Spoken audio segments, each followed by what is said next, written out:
Behind these massive walls lay a masterpiece of psychological engineering. Years earlier, a court seer handed the king a terrifying binary prophecy regarding his newborn son, Siddhartha. The boy would either grow up to conquer the known world with a vast army, or he would abandon everything to become a radical spiritual teacher. The king wanted an emperor, not a monk. To guarantee his son would choose the sword, he constructed a sprawling, heavily guarded compound designed to eliminate any reason the boy might have to question his existence. This required a daily, exhaustive conspiracy. Gardeners removed dead leaves before dawn. Any servant showing signs of illness or simply began to age was quietly exiled from the grounds. Siddhartha's reality was entirely synthetic. It was an environment scrubbed of natural decay, setting him up for a catastrophic collision with the real world.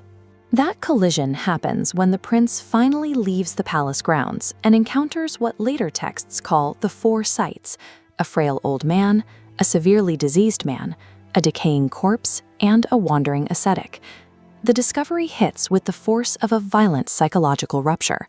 He realizes instantly that all the wealth and military might inside his father's walls cannot stop his wife, his infant son, or himself from eventually rotting away.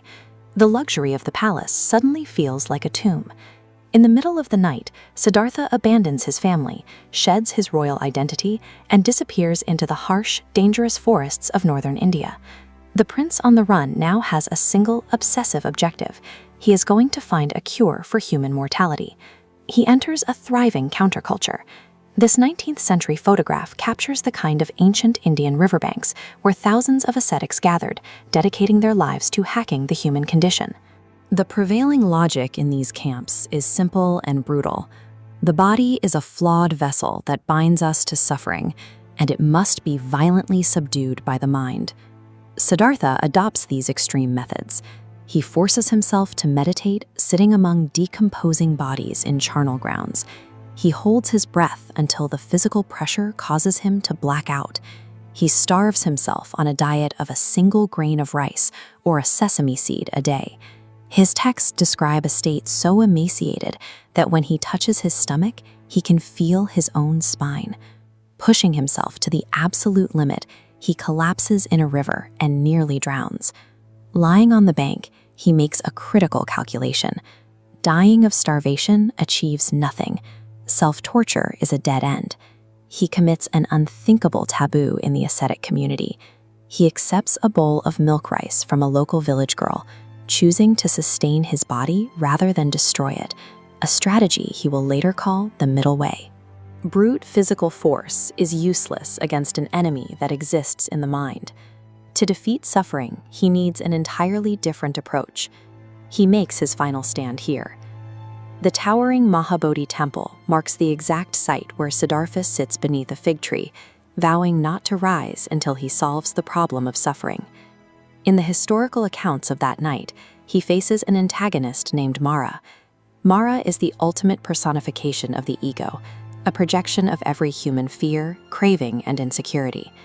Mara launches a desperate assault on Siddhartha's consciousness, flooding his mind with terrifying visions and intense self-doubt designed to break his concentration.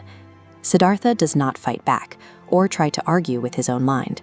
He simply reaches his right hand down to touch the ground, tethering his awareness to the solid, unshakable earth beneath him. This radical act of remaining present causes the projections of his ego to exhaust themselves. Having no response to feed on, the illusions of Mara instantly dissolve. By holding his ground against the full weight of these mental projections, he demonstrated that even the most visceral human terrors lose their authority when met with total, unmoving awareness. When the sun rises, the prince is gone. The man sitting under the tree is now the Buddha, the awakened one, having successfully re-engineered his own consciousness. He isolated the precise mechanism of human suffering. It is a relentless loop of craving things we don't have and clinging to things that are destined to decay. By severing that attachment, the mental turbulence flatlines into stability. Instead of keeping the cure to himself, he walks hundreds of miles to Sarnath. The immense solid cylinder of the Dhammik Stupa marks the exact location where he first shares his findings. He delivers his findings with the cold precision of a medical diagnosis. He lays out a logical progression. First, recognize the symptom. Suffering exists. Second, identify the cause. Craving. Third, state the prognosis. It is curable. Finally, issue the prescription, a rigorous 8-step behavioral protocol. The ancient prophecy proved accurate. He achieved a total conquest of the world, though his weapons were psychological rather than military.